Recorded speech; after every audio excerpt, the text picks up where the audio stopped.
Баршаларыңызға қайырлы күн, менің каналыма қош келіпсіздер. Бүгін сіздермен өте оңай әрі ең дәмді бризоль жасайтын боламыз. Өте жеңіл тағам, сіздер де жасап көріңіздер. Бізге ең алдымен фарш қажет.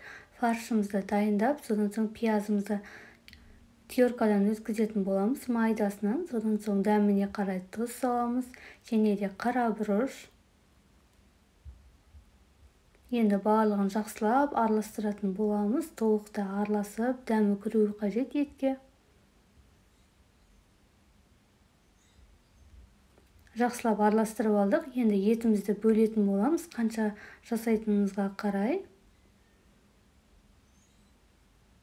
Енді осылай алып, дайындайтын боламыз.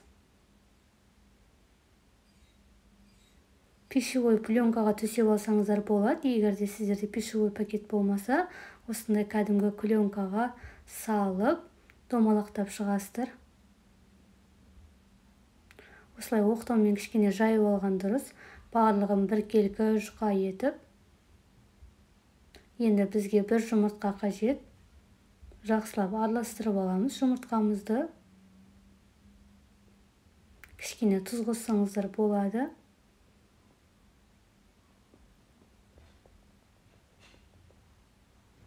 Енді осылай етімізді тастап, оңай осылай пакетін алып тастайтын боламыз.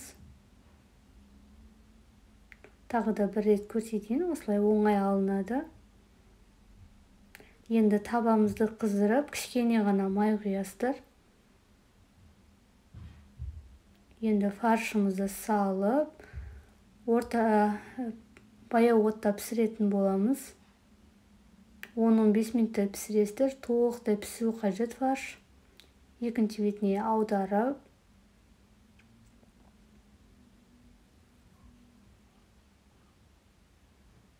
Енді қасына тағы да тағам дайындайтын боламыз. Кез келген осылай вермишель және де күріш құры өзін пісірсеңіздер де болады.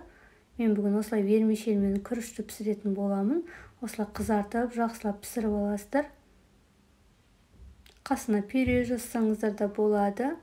Күрішімізді жақсылап жуып тазалап, енді осы вермишельдің үстіне салып, толықтай жақсылап араластырып алатын боламыз.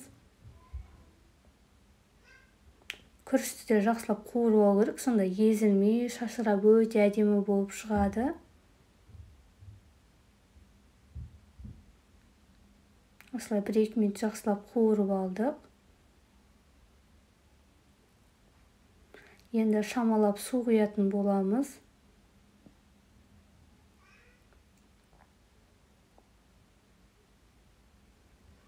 Енді тұз саламыз. Қақпағын жауып, 20-25 минутта пісіріп алатын боламыз. Осымен біздің тағамымыз дайын. Енді осылай фаршқа майонез, кетчуп жағып шығамыз ішіне.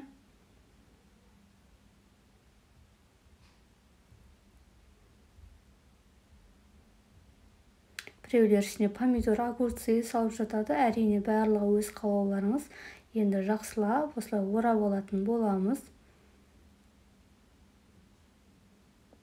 Біздің күріш мен вермишеліміз де пісті. Енді тағамызды ары қарай дайындайтын боламыз.